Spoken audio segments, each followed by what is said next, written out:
நமஸ்காரம்.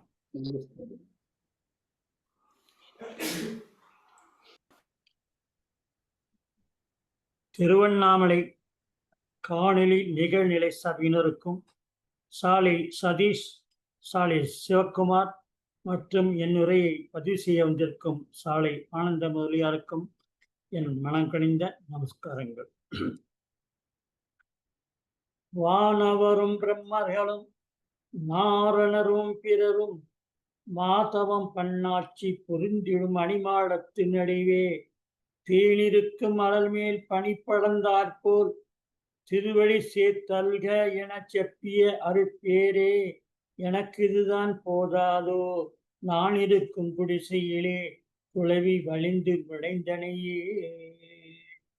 மெய்ஞான மணிமேடை அமர்ந்து நிறையுருட் சீரடி மலர்கள் சிவந்திட வந்து அடியே நினைத்ததெல்லாம் கொடுத்தருளி நிலை பெற செய்தனியே. குறைவிலா இப்பெருவரும் தான் போதாதோ, அரசே கொடும்பொழியோன் குடிசையிலும் குளவி நுழைந்தடையே. நமது மெய்வழி தெய்வமார்கள் சுமார் 135 ஆண்டுகளுக்கு முன்பு 1890 தங்களது பூர்வீகமான மார்க்கம்பட்டியில் இருந்து பூந்துரை நாட்டின் எல்லையை தாண்டி மேற்கே உள்ள திங்களூர் ஆதீன நட்ட திருமேற்றினை அடுத்த காசுக்காரன் பாளையத்திற்கு வந்து பெரிய அளவில் நெல் வியாபாரத்தை செய்து தங்கள் வணிகத்தில் வெற்றி கண்டு வந்தார்கள். அப்படி இருந்து வந்த காலத்தில் ஒரு இளவேனில் வசந்த கால இளஞ்சூரிய நேரத்தில் தாங்கள் நெல் மண்டியில் அமர்ந்து வடக்கு முக பெரும்பாதை சாலையை நோக்கி பார்த்த வண்ணம் இருந்தபோது கிழக்கு முகமாக வேம்பு விரிச்ச அடிநேரை நோக்கி நரைத்து பழங்கட தோற்றம் கொண்ட நமது பாட்டியர் தணிகையை அழுப்பாய் அழுத்து தருகி தருகி மெல்ல மெல்ல நடந்து வருவதை கவனித்து பார்த்தார்கள். அவர் ஒரு அருட்பெரும் ஞான சைதன்ய செம்மலாக இருக்கக்கூடும் என்று அவர் உள்ளம் கூறியது.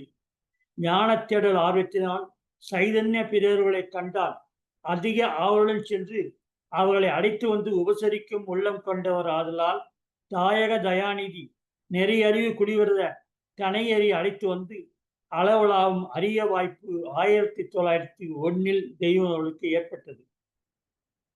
அருட்பா அவர்களும் பீர்முகுது அப்பா அவர்களும் இவர்களின் இந்த அரிய சந்திப்பு காட்சியை தீர்க்கதரிசனமாக எழுதியிருக்கிறார்கள்.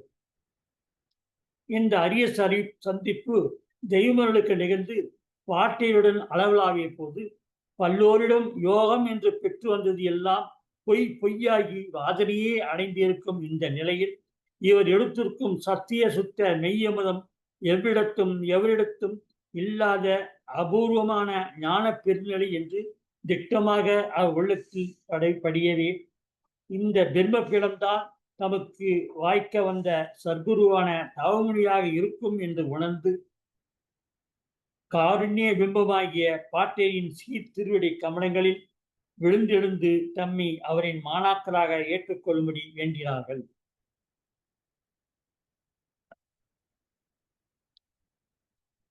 அப்போது மேலவள நாட்டின் அருட்குடியேற்ற மாமுடியான தனகி பிரானும் இளநகை பூக்க அன்புடன் தம் சீடராக தெய்வங்களை ஏற்றுக்கொண்டார்கள். இதனை அடுத்து ஒரு நாள் சாயந்திர நேரம் தம் சீடரை ஞான பூரண ஞான நிலைக்கு ஏற்றிவிக்க தெய்வங்களுக்கு பாட்டியர் அவர்கள் நத்தர் திருமேடு பழந்தோர் ஓரத்தின் அடியில் தலைமுறையாக ஆண்டோர் உள்ளம் சுமந்து வரும் முடிவில்லாத பிரம்ம ரகசியம் என்னும் மெய்ப்பொருள் மகா மந்திர பேரணை என்னும் நீதபோத தேவ ரகசியமான அந்த வான் செல்வ வரிசிப்பனை அளித்தார்கள். தெய்வமர்கள் அப்போது தூளங்கடந்த அந்த ஜீவதேக அந்த நித்தியமுத்தி உயிர்த்தோட்ட நிகரில்லாத சுத்த சைதன்ய விற்பனை பெற்றவர் ஆனார்கள். அதனால் அந்த அதிமகோன்னத மேன்மையை உணர்ந்து சில காலத்தில் பாட்டியரே கதி என அவர்களை பின்தொடர முடிவு செய்தார்கள். காசுக்காரன் பாளையத்தில் இருக்கும் தங்கள் குடும்பத்தையும் வியாபார ஸ்தலத்தையும் விட்டு பிரிந்துவிட முடிவு செய்து பாட்டியருடன் துறவு பூண்டு செல்வதற்காக பல ஏற்பாடுகளை சில காலம் செய்யலானார்கள். அவர்கள் ஏதோ செய்ய போகிறார்கள் என்று அவர்கள் துணைவியார் உணருமன்னும் காரியங்கள் பல நிகழ்ந்தன. ஒரு நாள் திட்டமிட்டபடி வெளியற்காலை பழையது ஒன்றும் கூட எதுவும் அருந்தாமல் குடும்பத்தை விட்டு பிரிந்துவிட வெளிவந்த போது அவர்கள் துணைவியார் ஆண்டவர்களையே ஏக்கத்துடன் தூளில் சாய்ந்தபடியே பார்த்தார். தம் துணியை விட்டு செல்வது பற்றி எப்படி சமாதானம் செய்வது என்று தெரியாத ஒரு தவிப்புடன், காலையில் வரச் சொன்னவனை காணோமே, இன்னும் காணாமே என்று யாரையோ தேடிச் செல்வது போல் பாசாங்க செய்து அங்கிருந்து ஆண்டவர்கள் வெளியே வந்து விட்டார்கள். அவர்கள் வெளியே வந்தபோது வெளித்தண்ணியில் தங்கள் ஒரு பெண் மகவான ஆயுசு அம்மாவை கண்கூச்சு மாறுவதற்காக எண்ணெய் தடவி போடப்பட்டிருந்ததை கண்டார்கள். அதன் இந்த பால் மனம் மாறா குழந்தையின் முகத்தை பார்த்ததும் உன் கதி இனி என்னவோ என்று ஒரு கணம் நினைத்தார்கள். அக்கணமே அந்த நினைவை உதறிவிட்டு எண்ணத்தை மாற்றிக்கொண்டு மனத்தை திடம் செய்து கொண்டு விட்டுவிட்டோம் என்ற நினைப்பையும் விட்டுவிட்டு வீட்டை விட்டு வெளியேறினார்கள். இப்படி வெளியேறி ஊருக்கு எள்ளி படந்தேர் அருகே அமர்ந்திருந்த பாட்டியரிடம் வந்து அவரின் திருவடிகளில் மண்டியிட்டு வணங்கினார்கள். தமது உடல் பொருள் ஆவி மூன்றையும் தத்தம் செய்து தம்மிடம் வந்துள்ள அந்த பிள்ளையைக் கண்டு பாட்டேர் அமைதியுடன் அவர்களை நோக்கி பார்த்து குனிந்து தொட்டு அவளை எழச் செய்து அங்கிருந்து அவர்கள் அழைத்துக் கொண்டு புறப்பட்டார்கள். அம்மன் கோயில் சந்தை தாண்டி சிறுவலூர் போகும் சாலை வந்ததும் அங்கேயே சற்று தங்கினார்கள். அந்த சமயத்தில் ஆண்டவர்கள் நோக்கி, நீ எம்மிடம் வருவதற்கு முன் நிகழ்ந்த உன் வரலாற்றை கூறு, இப்போது எப்படி பிரிந்து வந்தாய் என்ற வரலாற்றையும் கூறு என்று கேட்க, ஆண்டவர்கள் இந்த வரலாறு முழுவதும் சொல்லவும் பாட்டையர் முழுதும் தெரிந்து கொண்டு நனக்கலானார்கள். அந்த எல்லையை விட்டு சற்று நீங்கி மீண்டும் ஒரு அடுத்த எல்லையில் தங்கினார்கள். அவர்கள் இப்போது வந்து தங்கியிருந்த எல்லைகள்லாம் ஆண்டவர்களின் வியாபார தளத்திற்கு தொடர்புடையதாகவே இருந்தது. ஆண்டவர்கள் சாமியாராக துறவு கொண்ட நிலையைக் கண்டு நேற்று வரை சொத்து சுகம் பெண்டு பிள்ளையுடன் இருந்தவர் இப்படி இவருடன் சேர்ந்து எல்லாரையும் விட்டுவிட்டு எங்கேயோ போகிறாரே, அதுவும் ஆட்டுக்குட்டி செல்வது போல ஒரு அளவியாக அவருடன் செல்வது நியாயமானதா இல்லையே என்று கூறி தெய்வங்களிடம் வந்து மாற்றிக்கொள்ளும்படி வேண்டினார்கள். புத்திமதி கூறி இந்த நிலையை விட்டு திரும்பி வரும்படி எடுத்துக் கூறினார்கள். அதுக்கு ஆண்டவர்கள் அவரிடம் எதுவும் பதில் பேசாமல் இருந்தார்கள். அதனால் பாட்டியரை குறித்து இந்த சாமியார் தான் இவரை மை போட்டு மைக்கு இழுத்துச் செல்கிறாரோ என்னவோ என்று ஒருவருக்கு ஒருவர் அச்சத்துடன் பேசிக்கொண்டார்கள். பாண்டியரை பார்த்து, இது எல்லாம் என்ன நியாயமா, இவரை ஏன் இப்படி கூட்டிக் கொண்டு செல்கிறீர்கள் என்று கேட்டார்கள். பாட்டியரிடம் தர்க்கம் செய்து வாக்குவாதமும் செய்து பார்த்தார்கள். பாட்டியரும் அமைதியாக நிதானமாக அவர்களுக்கெல்லாம் ஞான மொழியில் பதில் கூறி ஞான வாழ்க்கையின் மேன்மை பற்றி எடுத்து விளக்கியதுடன் மனித கோலம் எடுத்து மனிதன் பெற வேண்டிய அறிவு உலகில் எது என்று அவளை பார்த்து கேட்டார்கள்.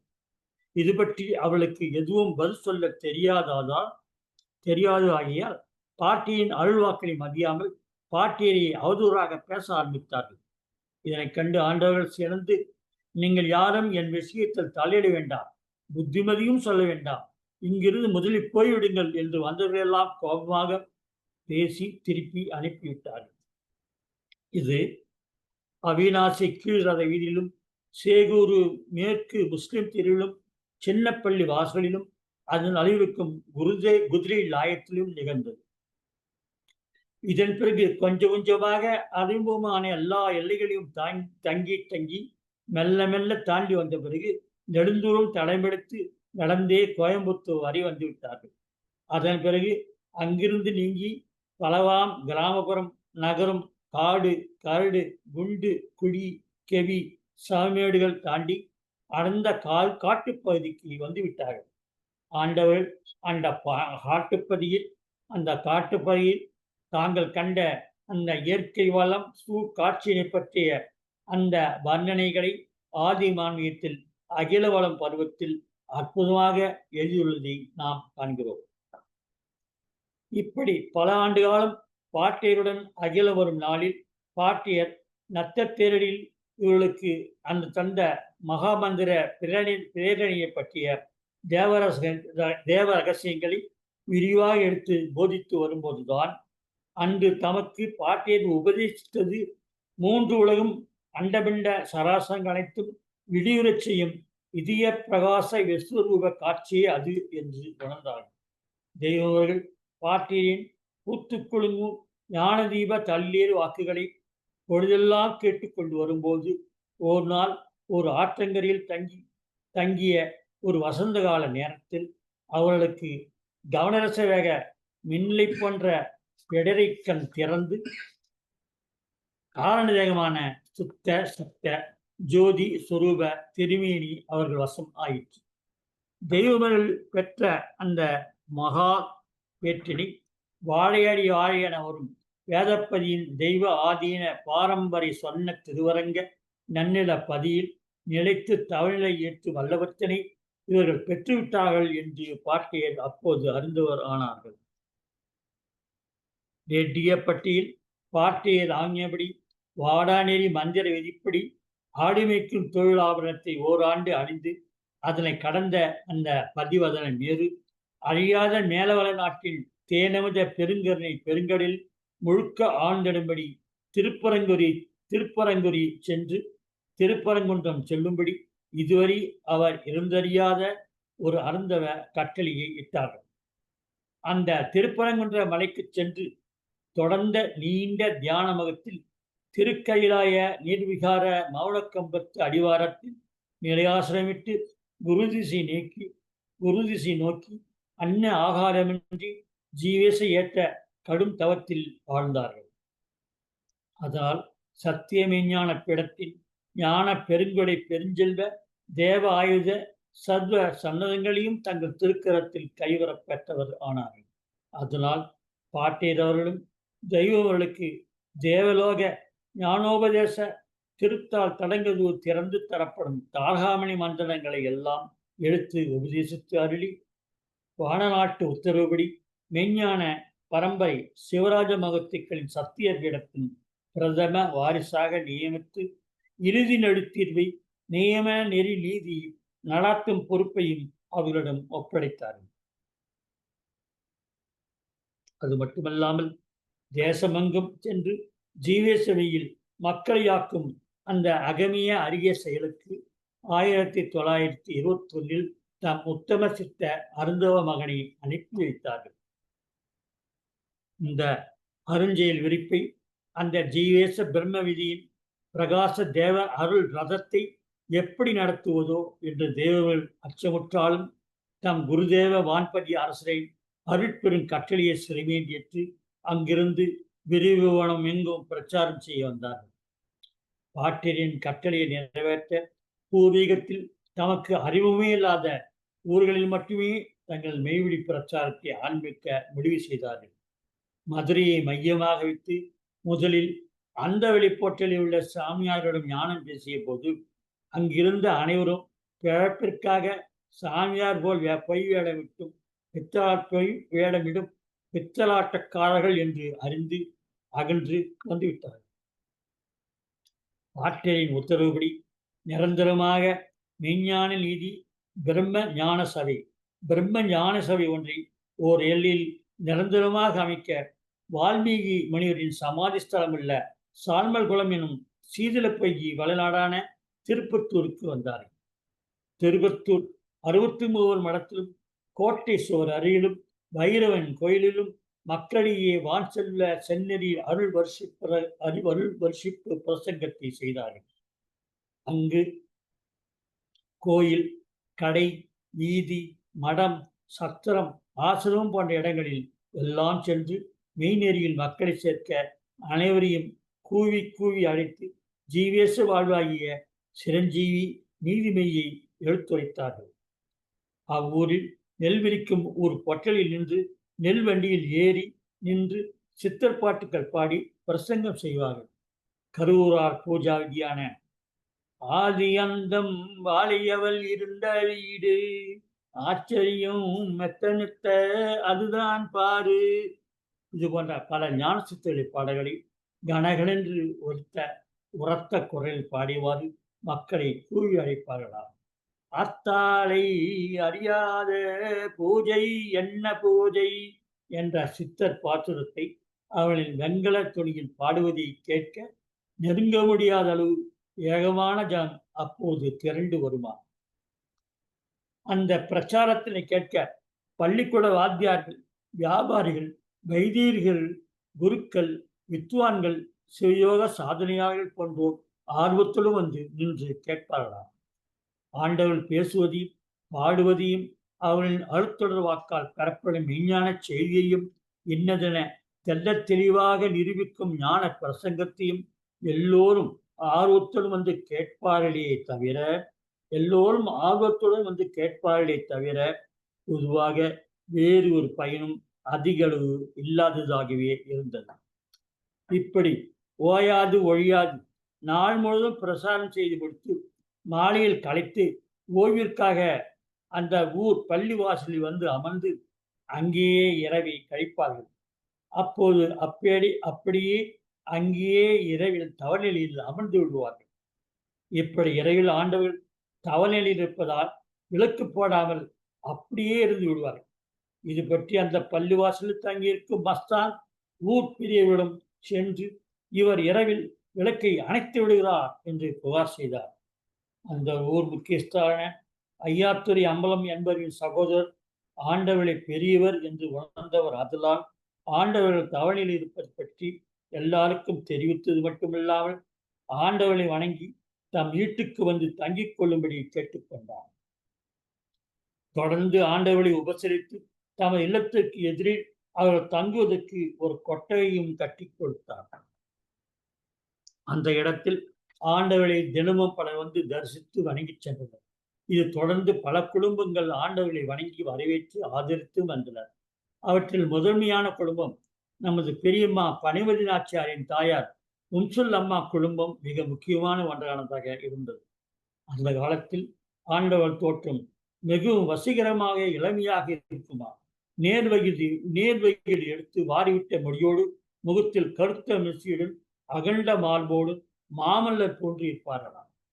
தெய்வங்கள் அந்த ஊரார் கட்டி கொடுத்த கொட்டையில் ஆசிரமம் அமைத்து சபை நடத்தி வந்தார்கள். இந்த சமயத்தில் தான் பாட்டியர் அவர்கள் ஆண்டவர்களுக்கு ஏற்கனவே கொடுத்த ஒரு குறிப்பு வாக்கின்படி கிபி 1923 திருப்பத்தூருக்கு வந்து ஆண்டவர்களை மீண்டும் சந்தித்தார்கள். 2 நாள் அந்த திருப்பத்தூர் கொட்டையை பன்னசாலையில் ஆண்டவருடன் பாட்டியர் உடன் இருந்தார். ஆண்டவரிடம் அவரது பிரசாரத்தை பற்றி பல விவரங்களை கேட்டு அப்போது அறிந்தார்கள். இந்த நிலையில் தெய்வமர்களை தாங்கி நிற்கும் கற்பகமலை விருட்சமான பாட்டியர் அப்போது தெய்வமர்களை விட்டு தான் நிரந்தரமாக பிரிந்து தங்கள் பூர்வீக நாடான குனைன் பீடபூமிக்கு செல்லப் போவதை தெரிவித்து விட்டார். இதை கேட்டு தெய்வமர்கள் அதிர்ந்து பொல என்ன கண்ணீர் மல்க வீரிய குரலாய் தங்கள் வேதாவை நோக்கி, என் தந்தையே, சிந்தை மந்திரமே, இன்னும் கொஞ்ச நாட்களாவது பொறுத்து எம்முடன் இருந்து பிறகு அடியணி பிரிய வேண்டும் என்று எவ்வளவோ வேண்டியும் பாட்டியர் தங்கள் முடிவை மாற்றிக்கொள்ளவில்லை. பாட்டியர் தம் பிள்ளையின் மனக்கவலை ஆற்றும் பொருட்டார், ஏ மகனே, என் சித்த சக்திய நித்தியமுக்தி பெருந்தவ கண்ணே, சர்வாதிக விற்பன உத்பவங்கள் கலந்து ஏறியிருக்கும் சிரேஷ்டமிக்கேற்ற கனிஷ்ட குபேரா, இனி சிவசொங்கோலானது உன் கையில் வந்துவிட்டபடியினாலே எல்லா வாக்கும் எல்லா வலதும் எல்லா விஞ்சைகளும் உனதப்பா. சிவசிகர தவத்தீவாதி அக்னி உன் வழக்கையில் அப்பா, மறவாதே என்று எடுத்துக் கூறினார்கள். இறுதியாக திருப்பத்தூர் காரையூர் போற்றல் எனும் கள்ளன் வீட்டில் வழிபோக்கர்கள் கல்லர்களும் களவுகளுக்கும் இதயத்தை போல தெய்வங்களும் அப்படி ஆகிடும்படி அந்த இடத்தில் இருந்து பிரிந்து தமது ஆதிமூல வளநாட்டிற்கு பாட்டிய தணிகைபுரான் வழிகூடி நடந்ததை கண்ணிமைக்காது தெய்வம் பார்த்து நின்றார்கள். எல்லா தவமும் அவருக்கு அளித்த கற்பகத்தது தம்மை விட்டு பிரிந்து போனதும் பிரிவாற்றாமையால் உயிரையே பறிகொடுத்தது போன்று திகிலானது அவர் சிந்தையில் அலைமோதியது. மனம் சகியாதவராய் திருப்பத்தூரை விட்டே சென்றுவிட முடிவு செய்து அப்படியே ஏதோ ஒரு திக்கு நோக்கி நடக்கலானார்கள். பாட்டியருடன் தாங்கள் இருந்த காலகாலங்களை எல்லாம் எண்ணி எண்ணி ஏங்கியபடியே நடந்து பல எல்லைகளை தாண்டி வருகையில் ஒரு நேரம் ஒரு எல்லையை கண்டவுடன் ஒரு பழம் நினைவு ஒன்று அவளுக்கு அப்போது வர சற்று நின்றார். இதற்கு முன் 1922 தங்கள் பிரச்சார ஆரம்ப காலத்தில் காரைக்கால், கீழ்சேவல்பட்டி, தேவகோட்டை போன்ற ஊர்களில் சிஷ்ய பிள்ளைகளை பெற்று தங்கி தங்கி பிரசாரம் செய்து கொண்டு வந்தபோது ஒரு சமயம் பிரான்மணிக்கு சென்றிருந்தார்கள். அப்போது ஒரு மரத்தடி நிழலில் அமர்ந்தபோது அப்படியே தியானத்தில் அமர்ந்து நெடுநேரம் இருந்து விட்டார்கள். அப்போது அங்கு வந்த மயில் கூட்டம் ஆண்டவருக்கு பின்பாக நின்று அவர்களுக்கு நிழல் கொடுப்பது போன்று தோகையை விரித்து மிக்க எளிதாக நடனமாடிக் கொண்டிருந்தது.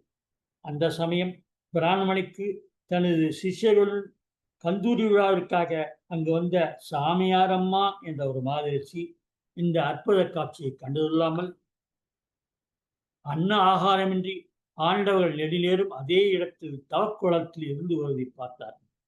ஆண்டவர்களுக்கு எதிரே யார் யாரோ உணவு படைத்திருந்தும் ஆண்டவர் தவத்தில் இருந்ததால் அது தொடராமல் அப்படியே இருந்ததை கண்டார்கள். நெடுநேரம் ஆகிவிட்டதால் அந்த உணவு மீது எறும்புகள் ஊர்ந்து கொண்டிருப்பதை பார்த்ததும் அந்த மாதரிசி ஆண்டவரின் கடுமையான அந்த தவநிலையின் முன்னெடுத்தை உணர்ந்தார்கள். பக்தி பரவசம் கொண்டு ஆண்டவர் எதிரிலேயே அப்படியே அமர்ந்து கொண்டார். ஆண்டவர் தவங்களைந்து நினைவு திரும்பியவுடன் எதிரே அமர்ந்திருக்கும் அம்மையாரை பார்த்து அவர்கள் யார் என்று கேட்டு அறிந்தார். அப்போது சிஷ்யர்கள் வந்திருந்த அந்த சாமியார் அம்மா ஆண்டவர்கள் ஒரு பெரிய மகாநிலை வந்ததால் தங்கள் ஊரான மானாமதிக்கு அடுத்த ராஜகம்பீரத்துக்கு ஆண்டவர்களை எழுந்தருளும்படி வேண்டினார்கள். ராஜகம்பீரத்தில் உள்ள ஈச்ச மரத்துக்கு அருகில் தங்கள் இல்லம் இருப்பதாக தெரிவித்து அங்கு வரும்படி அழைப்பு விடுத்து வேண்டியிருந்தார்கள். ஆண்டவர்களும் ஒரு சமயம் அங்கு வருவதாக சம்மதம் தெரிவித்திருந்தார்கள். பாட்டியரை பிறந்த மனத்தாங்களில் எப்படியோ வழித்தடம் மாறி நடந்து வரையில்தான் இந்த கம்பீரம் என்ற அந்த ஊர் வந்தது. அப்போது இந்த ஈச்சமர அடையாளத்தை பார்த்தவுடன் சாமியார் அம்மாவின் கவனம் தெய்வங்களுக்கு வரையே அங்கு சற்று நிதானத்தில் நின்றார்கள். அதிசயம் ஆண்டவர்களை அப்போது அங்கு கண்விட்ட சாமியார் அம்மா அடையாளம் கண்டு ஓடோடி வந்து அவளை வணங்கி வரவேற்று தங்கள் வீட்டுக்கு அழைத்துச் சென்றார்கள். பிறகு தெய்வங்கள் தங்குவதற்கு தக்க வசதி தந்ததுடன் தம் வீட்டு அருகே ஒரு இடம் கொடுத்து அங்கேயே தங்கி எல்லோருக்கும் ஞானம் தரும்படி வேண்டிடவே அது நேரம் தெய்வங்கள் மனக்கவலையும் அப்போது சற்று தணிந்திருந்தால் தெய்வங்களும் அதற்கு சம்மதித்து ராஜகம்பீரத்திலேயே தங்கிவிட்டார்கள். இந்த சமயத்தில் நாயகமர்களை காணாமல் திருப்பத்தூரில் அவர்கள் சிஷ்ய குழுமங்கள் அத்தனை பேரும் எங்கெல்லாமோ தெய்வத்தை தேடி பார்த்தும் காணாமல் மனமருந்தி இருந்து கொண்டிருந்தார்கள். ராஜகம்பீரத்தில் சாமியார் அம்மா தெய்வத்தின் பெரிய ஊர் மக்கள் அனைவருக்கும் அறிவித்ததால் அனைவரும் ஆண்டவர்களை வணங்கி உபசரித்தனர். அங்கிருந்து அந்த இடத்தில் ஒரு ஓலை குடிசையும் கட்டி கொடுத்து நிரந்தரமாக தங்க வைத்தனர். பிறகு அந்த ஊர் மக்கள் ஒன்று கூடி ஆண்டவர்களை உபசரித்தது மட்டுமல்லாமல் அங்கிருந்த ஒரு தென்னந்தோப்பில் 4 மணி இடத்தை ஆண்டவர்களுக்கே சொந்தமாக்கி ஆசிரியம் ஒன்றையும் கட்டி கொடுத்தார்கள். ராஜகம்பீரத்தில் அந்த தென்னந்தோப்பு ஆசிரமத்தில் இருந்துதான் ஆண்டவர்கள் பத்தியத்திலும் வேத பாடலை ஏற்றினார்கள். இதனைத் தொடர்ந்து ராஜகம்பீரத்தில் ஆண்டவர்களுக்கு பல பிள்ளைகள் சேர்ந்தனர். ஊர் பெரிய தனக்காரர், சுற்று வட்டார பெரிய மனிதர்கள் மற்றும் கிராம முன்சிப் உட்பட பலர் ஆண்டவருடன் பிள்ளைகளாக சேர்ந்தனர். இப்படி ஆண்டவர்கள் புகழ் பெறுவதைக் கண்டு அந்த ஊரில் சில நபர்களுக்கு பிடிக்காமல் கலகம் செய்ய ஆரம்பித்தனர். ஆனால் ஆண்டவர் பெண்ணிடம் ஒன்றும் எடுபடவில்லை. ஆண்டவரின் சிஷ்யர்கள் ஆண்டவரை நாயகம் என்று அழைப்பதை பார்த்து சிலர் பொறாமை கொண்டனர். இஸ்லாமியர்களும் சைவ வைணவர்களும் ஆண்டவரின் திருப்பாதத்தில் வீழ்ந்து வணங்குவது உள்ளூர் ஆலயங்களுக்கு பொறுக்க முடியாமல் இருந்தது. ஜமாத்தை சேர்த்து கொண்டு ஆண்டவரை எதிர்த்தார்கள். அப்படி இருக்கும் சமயத்தில் ஒரு நாள் இரவில் ஆண்டவர்களை தனித்து அந்த ஓலகுடிசையில் இருக்கும்போது வெளித்தாளிட்டு சில அடிக்கடி பாதக கும்பல் தெய்வங்கள் தங்கியிருந்த அந்த குடிசைக்கு தீ வைத்து விட்டனர்.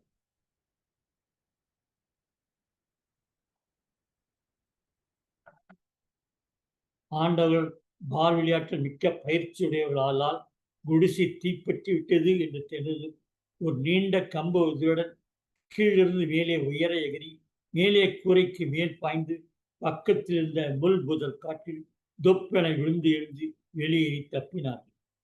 அந்த கடும் இருட்டில் இரவோடு இரவாக அந்த ஊரை விட்டே வேகமாக வெளியேறி அங்கிருந்து நடந்தே சோழவள நாடு தாண்டி ஒரு யோகத்தண்டு ஒரு லங்கோடு கவுன் உடையனும் காரைக்கால் வந்து தங்கினார்கள். மறுநாள் இந்த அடிக்கடிப்பாளர்கள் ஆண்டவர்களுக்கு எடுத்த இந்த தீமையை அறிந்து அவ்வூர் மக்கள் ஒன்று கூடி பேசி மிக்க வருத்தமுற்றனர்.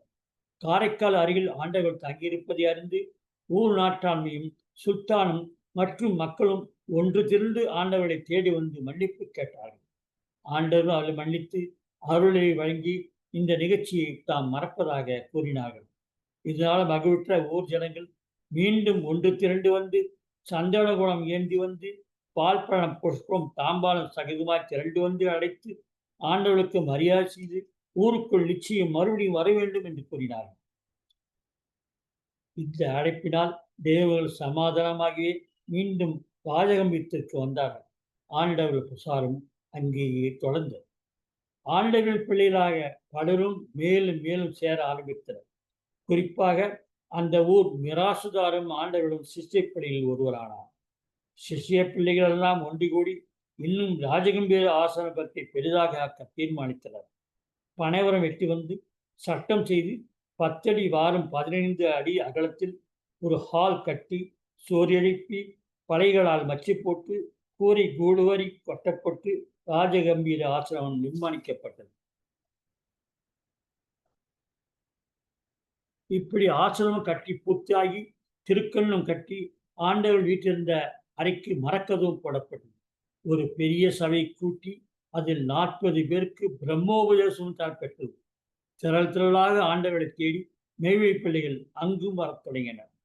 மஸ்தான்கனி அம்பலம் என்பவர் முதலில் ஆண்டவர்களுக்கு எதிர்ப்பாக இருந்தால் ஒரு சமயத்தில் ஆண்டவர் தௌஹீது காமியலில் வரும் மைப்பாட்டு பாடியதுமே மனமாறி ஆண்டவர்களை வணங்கி அவர் சிஷ்ய பிள்ளை ஆனார். தமிழ் மொழி பேசும் தீன்குல மக்களுக்கு இது ஒரு வரப்பிரசாதமாக அப்போது அமைந்தது. 1926 ராஜகம்பீர ஆசிரமத்தில் ரோடுக்கு மேலிருக்கும் ஈச்ச மரத்துடன் சேர்த்து உயர்ந்த தேக்கு கம்பம் ஒன்று கட்டி அதில் சலைகளை கட்டி போராங்கொடை ஏற்ற தெய்வம் முடிவு செய்தார். திருப்பாச்செட்டி தையற்காரனை கூப்பிட்டு ஆண்டவர்கள் படம் வரைந்து கொடுத்து அதன்படியே அப்போது உருவாக்கப்பெற்றது அந்த கொடி. அந்த 96 தத்துவங்களை கொண்ட நம் தேகத்தை குறிக்கும் 96 மணில் கொண்டதாக தயாரிக்கப்பட்டது. இதுவே தெய்வங்களின் ஆட்சி பீடத்தின் முதல் கொடியேற்ற வைபவம் ஆகும். அதற்காகவே ஞானச்செங்கு என்ற பாடல் எழுதி அதில் மெய்ஞான கொடி லட்சணங்களை கூறியிருந்தார்கள். அந்த பாடலை கொடியேற்றும் போது பாடச் செய்தார்கள். 96 மணிகள் கொண்ட போராங்கொடி அசைந்தாலே மேலே உயர பறந்தது. அப்போது ஊரில் உள்ள சில விஷமிகள் மீண்டும் பொறாமை கொண்டு சற்று வட்டாரத்தில் உள்ள மக்களை அழைத்து வந்து கொண்டு கொடியேற்றத்தை ஆட்சேபித்தனர். அதற்கு ஆண்டவர்கள் கொடியை ஏற்றி உபதேசம் நடக்கும், மறுநாளே இந்த கொடையை அழைத்து பிரசாதம் வழங்கிவிடும், அத்துடன் சரி போய் வாருங்கள் என்று கூறி அவர்களுக்கு சமாதானம் சொல்லி அனுப்பிவிட்டார்கள். இப்படி சபை மகா வேகம் கொண்டு இங்கு வளர்ந்து வரும்போது ராஜகம்பீரம் மட்டுமில்லாமல் வேறு இடத்திலும் சபையை விஸ்தரிக்க வேண்டும் என்று தெய்வம் எண்ணிக்கொண்டிருந்தார்கள். ராஜகம்பீர சபை வளர்வதில் சில சிக்கல்கள் இருந்தது. வெளியிலிருந்து ராஜகம்பீரம் வரும் ஆண்டவர்களின் பிள்ளைகளில் செட்டிநாடு குடும்பத்தினருக்கு வழியில் கள்ளர் தொல்லைகள் வேறு வந்தது. ராஜகம்பீரம் வரும் எல்லையின் பாதியும் சிரமமாகவே இருந்தது. உள்ளூரார் ஆதரவும் திருப்திகரமாக இல்லை. ஆனாலும் அப்போது ராஜகம்பீரத்தில் ஆசிரம விஸ்தரிப்புக்கு இன்னும் ஒரு பெரிய அளவில் அடக்காலம் போடப்பட்டு வந்தது. இந்த நேரத்தில் ஆண்டவரை காணாது தவித்துக் கொண்டிருந்த திருப்பத்தூர் பிள்ளைகள் இதில் ராஜகம்பீரத்தில் ஆண்டவர் இருப்பதைக் கண்டு அறிந்து விட்டனர். இதை அறிந்த அவர்கள் எல்லோரும் தெய்வத்தில் இதை அறிந்த அவர்களில் முக்கியமான ஒருவர் தெய்வத்தின் முக்கிய பக்தியான உம்சுல் அம்மாவும் இன்ன சில குடும்பங்களும் ஆண்டவர்களும் ஓடோடி வந்து மன்றாடி இறங்கி திருப்பத்தூருக்கு மீண்டும் எழுந்தெழும்படி அழைத்தார்கள். ஆண்டவர் அவரை சமாதானப்படுத்தி பிறகு விரைவில் திருப்பத்தூர் வருவதாக சொல்லி அனுப்பியிருந்தார்கள். அதன்படி ராஜகம்பீரத்திலும் திருப்பத்தூரிலும் 2 இடத்திலும் சபா நடத்தலாமே என்ற ஒரு யோசனை தெய்வங்களுக்கு உருவாக 2 இடத்துக்கும் சென்று சபா நடத்தினார்கள். 2 ஆண்டுகளுக்கு முன் அன்று பாட்டியர் 1921 ஆண்டவரை சந்திக்க திருப்பத்தூர் வந்து சில நாள் தங்கியிருந்த போது தெய்வத்துக்கு பற்பல ஆலோசனைகளை தெரிவித்திருந்தார்கள். தெய்வத்தின் சிசை உம்சுல் அம்மாவின் மகளான பனிமதி நாச்சியாரை திருமணம் கொண்டிட சொல்லிய ஆலோசனையும் அது ஒன்று. அந்த ஆலோசனைப்படியே ஆண்டவர் திருமணம் போன்று இல்லறத்தார் போன்று வாழலாமா என்று யோசித்து வரும்போது ஆண்டவரின் பிள்ளைகளான தேவகோட்டை வெங்கடாதன் செட்டியாரும் சிலரும் நேரடியாகவே திருப்பத்தூர் சென்று உம்சுல் அம்மாவை சந்தித்து ஆண்டவர்களுக்கு பெண் கேட்டார்கள். தெய்வத்தின் பக்தியான உம்சுல் அம்மா தம் மகளான சம்சுமாதி பனிமதி நாச்சியாரை மனம் பொன்னிட தெய்வம் எண்ணம் கொண்டுள்ளார்கள் என்பதை அறிந்த அந்த அம்மையார் மிக்க மகிழ்ச்சி அடைந்தார். இந்த திருமண பேச்சு இருந்தபோது அந்த திருமணத்துக்கு உம்சுல் அம்மான் குடும்பத்திலும் ஊரிலும் ஏகப்பட்ட எதிர்ப்புகள் வந்தது. ஆனாலும் உம்சுல் அம்மா தெய்வத்து பெண் கொடுக்க உறுதியாக இருந்ததால் திருமண ஏற்பாடுகள் நிகழ்ந்தது. அப்படி அந்த அம்மாவின் ஒரு நிலைப்பாடான குடும்பத்தினர் 1924 நாரத மகாமுனிவர் தீர்க்க தரிசனப்படி சீதளப்பொழுகி இளவரசி என்று குறிக்கப்படும் பெரியம்மாவை தெய்வம் அவர்கள் திருமணம் பூண்டார்கள். இந்த சமயமெல்லாம் பாட்டியர் மீதே தெய்வம் அவர்கள் கவனப்பட்டிருந்தார்கள். பாட்டியரை தேடி அதனால் 1925 குனைன் பீடபூமிக்கு சென்று தேடி பார்த்து அதன் பிறகு மக்கா மதினா முனர்ராவுக்கு சென்றார்கள். அங்கு நகிபல் பெருமானின் ரவுலா சரிவில் நின்று தம் ஞான வாழ்வின் புனிதத்தில் இணைந்து குருமணி மாலையை பாடி தோத்தரித்த பின் திரும்பினார்கள். அந்த கால நேரத்தில் முன்பு திருப்பத்தூர் சவாவில் சீடராகிய பல பிள்ளைகள் பர்மாவில் செட்டில் ஆகி பணக்காரராகி இருந்தனர். தெய்வர்கள் மக்காவில் இருந்து திரும்பியவுடன் இந்த பர்மா பிள்ளைகள் எல்லோரும் ஒன்று சேர்ந்து வந்து தெய்வங்களை பர்மாவுக்கு அழைத்தார்கள். ஆகஸ்ட் 17 1925 தெய்வங்களை காலில் அமைத்து சென்று அப்படியே கப்பலில் ஏற்றி பர்மா சென்றதும் அவர்கள் திருப்பாதம் தரையில் படாமல் மேலே தாக்கலா செட்டியார் மாளிகை வீட்டு மாடிக்கு காரிலேயே ஏற்றி அழைத்துச் சென்று நிறுத்தி அப்படியே தெய்வ பிரசம் கேட்டு அப்படியே திரும்பி அழைத்து வரச் செய்தார். அதன் பிறகு 1928 பாட்டியர் விருப்பப்படி ஞான நிலையனில் சாதிக்க வேண்டிய ஒரு தவையற்றின் அருங்காரணம் போட்டு 12 ஆண்டுகளுக்கு முன்பு மாமுனிவர்களும் மச்சபணி கோத்தர்களும் தங்கி தவமிருந்த நெய்மீசாரண்ய வனம் சென்று தங்கி தவம் இருக்க முடிவு செய்தார். அப்போது துணையாரையும் உடனடித்துச் சென்றார்கள். பழமையில் ஒரு செலுத்தி வாழ்ந்திருந்த பழம் புகை ஒன்று அப்போது இவர்கள் வாசஸ்தலமாகியது. அங்கு இருந்து தொடர்ந்த ஒரு தவநிலையில்தான் ஞானாகவல், குருவராதி, முறிது சொர்க்கம், ஞானக்குரல் ஆகிய வேத மாமணி பாசனங்களை ஏற்றி கொண்டு திரும்பி வந்தார்கள். தொடர்ந்து ஆண்டவர்களுக்கு நிறைய பிள்ளைகள் சேர்ந்து வர வர ராஜகம்பீரம் திருப்பத்தூர் ஆசிரமங்கள் சிறப்பாக சிறிய முறையில் வளர்ந்து வந்தது. அந்த நிலையில் ஆண்டவர்கள் மெய்வியல்வனை மையமாக வைத்து தொடர்ந்து பூரணப்பதியில் பாடல் எழுதி எல்லாவற்றையும் சேர்த்து ஒரு சின்னஞ்சிறு வேத நூலாக பதித்து வெளியிட்டார். அந்த வேத புத்தக நூலில் இதில் ராஜகம்பீரம் மற்றும் திருப்பத்தூர் ஆசிரம சத்குரு மகரிஷி மார்கநாத ஆண்டவர் என்று தெய்வப்பெயர் அச்சனப்பெற்றது. அது வரும் பாசுரத்தில் ஷேக்மார் பேரன் தந்தை ஜமால் உசேன் காதிர் பாட்சா எனக்கு வாய்த்த யானக்காமில் மகோல் சாலிக் கணிகவர்கள் அவர் எனக்கு சூட்டிவிட்ட வேர் மார்கநாதனே என்றும் இந்த ஜமால் வம்சத்தோன் காதிர் பாட்சா சொன்ன பூரணப்பதியில் கண்டால் யாரும் விளங்கிடுவான், தவத்தில் தொலைங்கிடுவான் என்று எழுதி இந்த பாடல் வரிகளை அது குறிப்பிட்டு அந்த நூலில் அச்சிட்டிருந்தார்கள். அந்த பிரசுரம் மானாமதுரை ஆலைமுருவுக்கு கிடைத்து இங்கு ஆண்டகை என்று எல்லோரும் அழைக்கும் இந்த ஆண்டவர் வேறு யாரும் அல்ல, தங்கள் ஊரான மார்கம்பட்டி மோதப்பட்டி சின்னப்பாராவுக்கு பேரனாகத்தான் இருக்கும் என்று நிச்சயமாக ஊகித்து அறிந்திடவே நேராக மார்கம்பட்டிக்கு வந்து ஆண்டவளின் சித்தப்பா குடும்பத்துக்கு இது எடுத்து வந்து படித்து காண்பித்தார். இதை கண்டதும் ஆண்டவர்களை அவர்கள் குடும்பத்தார் அனைவரும் அடையாளம் கண்டு கொண்டனர். அது மட்டுமல்லாமல் மார்கம்பட்டியில் இருந்த எல்லாரும் தெய்வ எழுப்பம் தெரிந்துவிட்டால் தெய்வம் அவளை சந்திக்க ஆண்டவளின் தம்பியும் தமக்கையும் தாயம்மாவும் ஆண்டவள் மகளான ஆயுசு அம்மாவை, அதாவது அன்று கண்ணீர் ததும்ப தம் பால்மனம் மாறாத குழந்தை செல்வத்தை விட்டுவிட்டு வந்த தெய்வங்களின் மகளையும் அழைத்துக் கொண்டு ராஜகம்பீரம் வந்தார். தம்பியையும் தமக்கையையும் மகளையும் நெடு ஆண்டுகளுக்கு பின் பார்த்தபோது தெய்வங்களுக்கு அவர் உள்ளத்தில் மனத்தில் ஒரு ஆறாத மகிழ்ச்சியும் அன்பும் ஏற்பட்டது. தங்கள் குடும்பத்தை விட்டு பிரிந்த ஆண்டவரை அப்போது சந்தித்த தமக்கை தாயம்மாவும் தம்பியும் இப்போது இவர்கள் சர்வலோக மகானாகி ஜகதகுருபுரானாக இருக்கிறார்கள் என்று அறிந்து ஆச்சரியம் பெற்றனர். இவர்களும் ஆண்டுகளும் வேண்டி நின்று மெய்ஞான பிள்ளைகளாக அப்போதே ஆனார்கள். தம் மகள் ஆயிஷா அம்மாவை ஆண்டவள் அது முதல் தன்னுடன் நிறுத்திக் கொள்ள பனிமனாட்சியார் வேண்டினார்.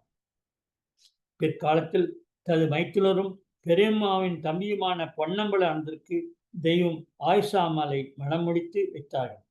இந்த காலத்தில் சாதாரணமாக ஆண்டவர்கள் ஆலயத்தில் சம்பல் சபைக்கு எழுந்தெழும்போது காவி நிறத்தில் தங்களை சருகி தலைப்பாகியும் கருப்பு சட்டியும் காவி நிறத்தில் பஞ்சக்கச்சும் அணிந்து சத்திரிய வடிவம் தாங்கி வாழ்க்கை ஏந்தி வரும் திருத்தொற்ற வடிவமாக அப்போது இருந்தது. இதைதான் தீர்க்கதரிசனம் விழாது தொடர்ந்து எடுத்துக்காட்டி தெய்வத்தை அடையாளம் காட்டியது. அப்போது தெய்வங்கள் முகத்தில் விளங்கும் தேஜஸும் பிரகாசரூபமும் பார்ப்பவர்கள் எல்லாரையும் வணங்கச் செய்யும் சிறப்புடையதாக இருக்கும். மாதவ மகான்மிய தோற்றத்தை தாங்கியுள்ள அவர்கள் தம்மை தரிசிக்க வரும் அனைவரையும் அன்புடனும் கனிவுடனும் தங்கள் அருள் மிகுந்த திருப்பார்வையாலேயே வரவேற்று கருடு நோக்கி பிரசாதம் அளிப்பார். இதன்போது திருப்பத்தூரில் தெய்வ ஞானசபா மண்டபம் ஒன்று சிறப்பாக கட்ட பிள்ளைகள் திட்டமிட்டார். ராஜகம்பீரத்தில் கடக்கால் போட்டாலும் பரவாயில்லை. 1931 உடனடியாக ஒரு முடிவெடுத்து திருப்பத்தூரில் ஒரு ஆசிரமம் கட்ட தீர்மானித்து ஒரு சபா மண்டபம் எழுப்பி உருவாக்கினார்கள். கற்கள் கொண்டு சுவர் எழுப்பி கல் பலகை போட்ட மாடி அமைத்து அதில் 100 பேர் வரை உட்கார்ந்த ஹால் அமைக்கப்பட்டது. தெய்வம் அம்மன் ஆசிரமத்துக்கு விளக்குகள் போடப்பட்டு கிழிய திருக்கல் அமைத்து இரும்பு மொழி பெருத்தப்பட்டது.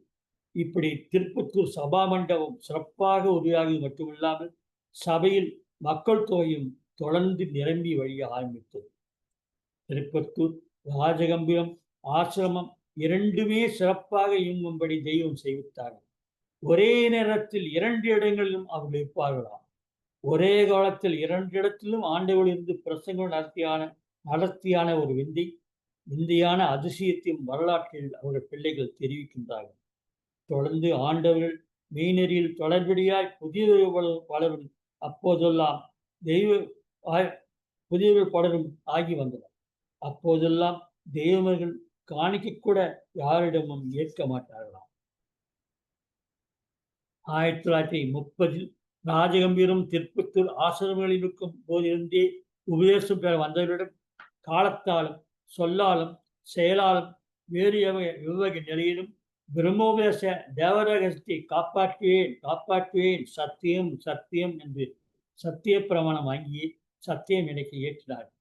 1931 தெய்வங்களின் அரிய பெரிய செயலை உலக மக்கள் அனைவருக்கும் அறிவிக்க சிவகங்கை அரண்மனை தெய்வங்களுக்கு விருதுகள் வழங்கி கௌரவிக்க மேலதாள வாத்தியங்கள் முழங்க வரவேற்புக்கு ஏற்பாடு செய்து ஊர்வலமாக தெய்வங்களுடைய காரில் அழைத்து வரச் செய்தனர்.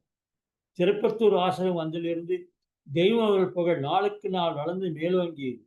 ஆண்டவர்கள் சபா மண்டபம் இருந்த வீதி மார்கடார சந்து என்று பெயர் பெற்று இப்போதும் இன்றும் வழங்கி வருகிறது.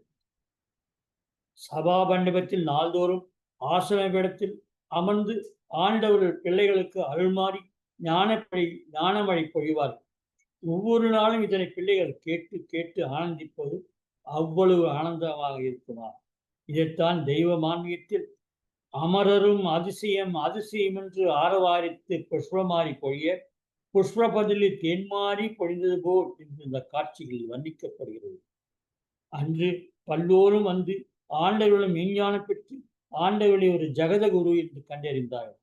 இதில் படித்தவர்கள், படிக்காதவர்கள், பணக்காரர்கள், ஏழைகள், சர்க்கார்கள், சர்க்கார் அதிகாரிகள், டாக்டர்கள், வக்கீல்கள், வித்துவான்கள் என பலர் நெய்வழியில் வந்து சேர்ந்து சபை பெருகி வந்தது. பிள்ளைகள் பெருகி வர வர அதனால் தெய்வர்கள் தம் ஞான சபையை எப்படி விஸ்தரித்தும் இடம் போலாமையார் வேறு எப்படி விஸ்தரிப்பது என்று எண்ணிக்கொண்டிருந்த போது மதுரை அருப்புக்கோட்டை சாலையில் சென்னை பிரசிடென்சி மாஜிஸ்ட்ரேட் ஜலாம் அக்பர் அப்பாஸ் அலிக்கு சொந்தமான விருந்த பூமியில் ஒரு 20 ஏக்கர் பகுதி கொண்ட பூமியை மட்டும் அவர் விற்க ஒரு எண்ணம் கொண்டுள்ளதை அறிந்து அவரிடமே நேரில் சென்று அந்த நஞ்சை பஞ்சை நிலத்தை தெய்வம் அவர்கள் 1938 வாங்கினார். பிறகு அங்கேயே பிள்ளைகளுடன் குடியேறி அந்த நிலத்தை உடனே வீதிகள் அமைத்து மெய்வழி குடும்பங்கள் குடியிருக்கு. தெய்வங்கள் அங்கு கொண்டரங்க பரஞ்சாலை தேவாலயத்தை கட்ட கடும்பாடுபட்டார்கள். ஆலயம் முழுதும் கருங்கற்கால் கட்டப்பட்டது. அவர்கள் முன்னிருந்தே கட்டினார்கள். 1940ஆம் ஆண்டு செப்டம்பர் மாதம் 14ஆம் தேதி இந்த பழஞ்சாலை பண்டரங்க தேவாலயம் பெரும் பொருட்செலவில் கட்டி முடித்து சிறப்பு விழாவும் மிக மிக சிறப்பாக நிகழ்ந்தது. அப்போதுதான் பொன்னரங்க கும்பி பாசுரத்தை தெய்வம் வெளியாக்கினார்கள். இவையெல்லாம் இப்படி நிகழ்ந்து கொண்டு வந்த சில நாட்களிலேயே மிலிட்டரி ராணுவ முகாமிற்கு வேண்டி பழஞ்சாலையை காலி செய்ய ஒரு வற்புறுத்தல் வெள்ளைக்கார பிரிட்டிஷ் அரசிடமிருந்து வந்தது. இது தங்களின் சொந்த இடம் என்று தெய்வம் எப்படி எடுத்து கூறி மறுத்தும் நிச்சயமாக காலி செய்யும் என்று அவர்களிடம் இருந்து கட்டளை வந்தது. எதுவும் போராட முடியாத சூழ்நிலை ஏற்பட்டது. அந்த இடம் பறிமுதல் செய்வதற்கான முதற் காலம் அது யுத்த கால எமர்ஜென்சி காலமாக இருந்தது. அவர்கள் தருவதாக தந்த தொகை என்பது பழஞ்சாலை இடத்தின் மதிப்பில் ஒரு அரை கால் பங்கு கூட இல்லை.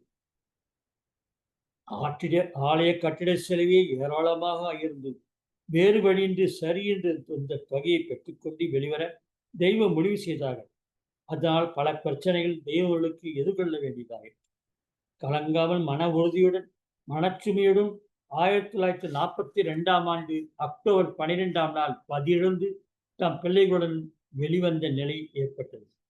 என்ன செய்வது என்று எதுவும் அறியாத அந்த நிலையில் சைந்தவாந்திரன் வேண்டுகோளை ஏற்றி வேந்தன்பட்டிக்கு எல்லோரும் கூட்டாக வந்து அவரின் மாளிகையில் தங்கினார்கள். அந்த நிலையில் இதை பற்றி ஆழ்ந்து சிந்தித்துக் கொண்டிருந்த போது ஒரு நினைவு வந்து திடீரென்று ஒரு முடிவுக்கு வந்தார்கள். சில ஆண்டுகளுக்கு முன்னால் நாத்தாமணிக்கு முதலில் 1935 பிள்ளைகளுக்கு காஷாய தீட்சை அருள சென்றிருந்த போது அந்த மலைக்கு அடுத்த மேவிடி கல்யாண சுந்தரம் பிள்ளை தமக்கு சொந்தமான பாப்பனாச்சி வயலில் உள்ள ஊழல்மலை காட்டிற்கு பார்வையிட ஆண்டவழி அன்று அழைத்து சென்றது திடீரென்று அவர் நினைவுக்கு வந்தது. அப்போது அதனை அவர்கள் பார்வையிட்ட போது அன்று இது ஒரு பழமையான தவாதிர பூமி என்று அறியும்படி ஒரு இனிமையான நினைவு அப்போது தெய்வம் அவர்களுக்கு ஏற்பட்டது. அதன் நினைவு கூர்ந்தவுடன் இப்போது உடனே அந்த எல்லையை வாங்கிட ஒரு திட்டமான ஒரு சிந்தை கொண்டு இரவோடு இரவாக தாங்கள் மட்டுமே சென்று மீண்டும் அந்த இடத்தை பார்வையிட்டார்கள்.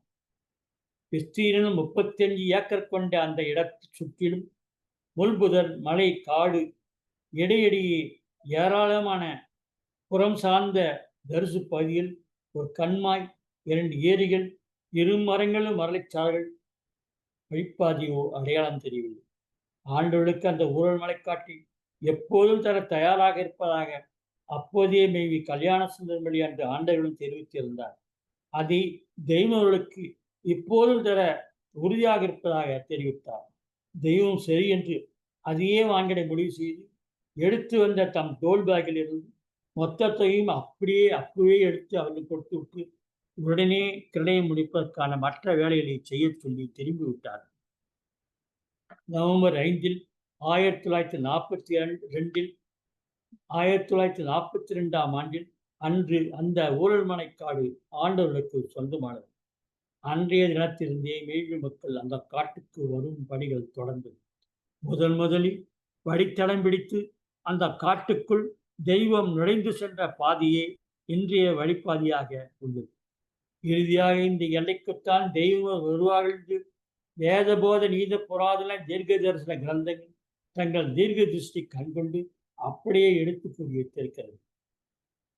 இந்த கள சூழ்ந்த மண்பரப்பில் முன் யுகாந்த பல்லாயிரம் ஆண்டுகளுக்கு முன் ஒரு காலத்தில் இந்த மண்பரப்பில் குசுந்த மகர்ஷியானவர் அங்கு ஒரு மரத்தில் கூடு கட்டி அதில் வாழ்ந்திருந்த பூமிதான் இந்த மெய்வச்சாலை என்னும் தேவபூமி.